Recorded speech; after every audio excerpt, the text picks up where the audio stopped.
There is a lake in Canada so impossibly blue, so perfectly framed by jagged mountain peaks that the first time you see it in person, you stop breathing for a second.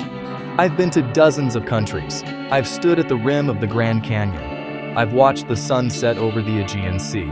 And I'm telling you right now, nothing prepared me for Moraine Lake. That lake is just the beginning. Today I'm giving you 7 Banff National Park experiences you absolutely cannot miss, including one that most tourists drive right past without ever knowing it exists. Welcome to Travel with Steve, destination guides and smart trip planning for experienced travelers. I'm Steve, and if this is your first time here, hit that subscribe button. I put out new travel guides every week, and I don't want you to miss a single one. Now let's get into Banff. Number 1. Moraine Lake at sunrise. Here's the thing nobody tells you about Moraine Lake. If you show up at 10 a.m. on a summer morning, you will spend more time looking for parking than you will looking at the lake.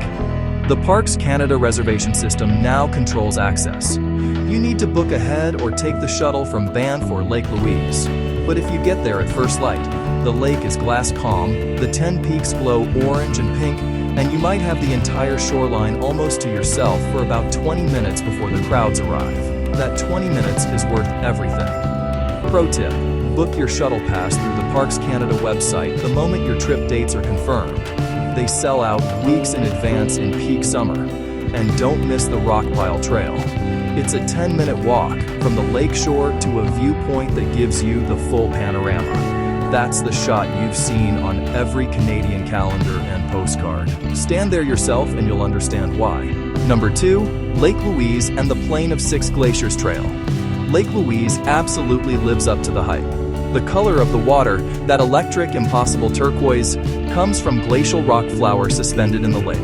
No filter required. Nature did all the work. Most visitors walk the lakeshore and leave. But if you have the legs for it, the Plain of Six Glaciers Trail starts right at the lakeshore and climbs up into the mountains.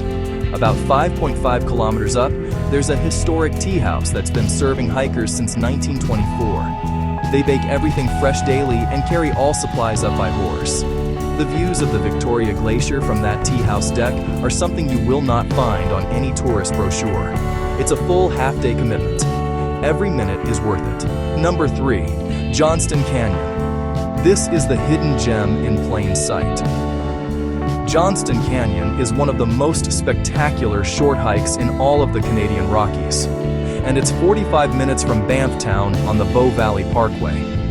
The trail follows a series of suspended metal walkways bolted directly into the canyon walls, taking you over a rushing creek that has carved through limestone over thousands of years.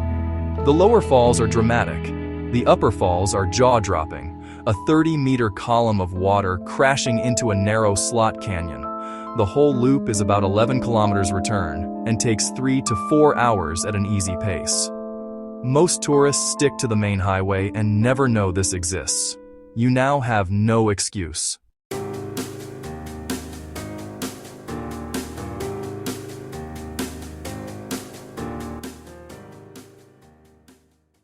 Number 4. Wildlife on the Bow Valley Parkway. The Bow Valley Parkway runs parallel to the Trans-Canada Highway between Banff and Lake Louise, and it is one of the best wildlife corridors in North America. Drive it slowly. Early morning or just before sunset. Turn off the radio. In a single drive, I've spotted elk, bighorn sheep, mule deer, osprey nesting on roadside posts, and once, a black bear with 2 cubs crossing the road 50 meters ahead of me. This is wild Canada, not a zoo, not a reserve, just the Rocky Mountain ecosystem doing exactly what it's done for thousands of years, right outside your window. Keep bear spray accessible. Respect the wildlife distance rules, and never ever get between a mother and her cubs. Number 5. The Banff Gondola and Sulphur Mountain. The Banff Gondola climbs 698 vertical meters to the summit of Sulphur Mountain in 8 minutes. At the top, an elevated boardwalk takes you along the ridge with 360-degree views of 6 mountain ranges.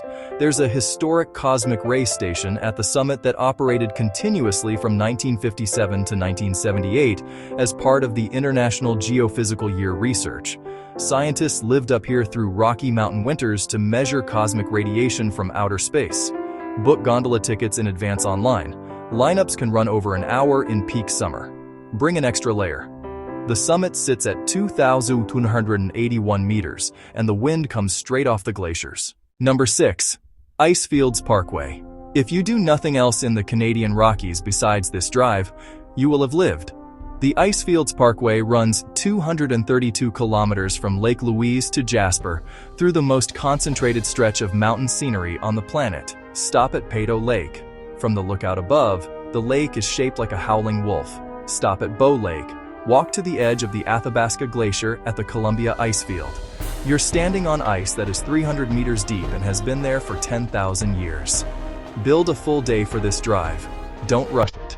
Pull over whenever the view demands it, which is every 20 minutes. Number 7. Vermilion Lakes at sunrise. This is the one I saved for last because this is the one that got me. Vermilion Lakes is a series of shallow wetland lakes 5 minutes from downtown Banff. At sunrise, mist rises off the water, great blue herons wade through the shallows, and Mount Rundle reflects perfectly in the glassy surface. No gondola tickets required. No reservation system. No crowds at 5:30 in the morning. Just you, the mountain, the mist, and one of the most beautiful mornings of your life. I've stood there in October when the larches were turning gold, and the air smelled like pine and cold water, and something I can only describe as pure. Bring a coffee. Stay until the sun clears the ridge. You'll understand. This is Banff. Ancient, dramatic, wild, and completely unforgettable. Whether you're planning your first trip or your 5th, Banff National Park will give you something new every single time. I hope this video has given you one good reason to put it at the top of your list. Travel with Steve, and I'll see you in the next destination. But before you go, I want to know, have you been to Banff? And if you have, what was the single moment that stopped you in your tracks? Drop it in the comments below. I read every single one.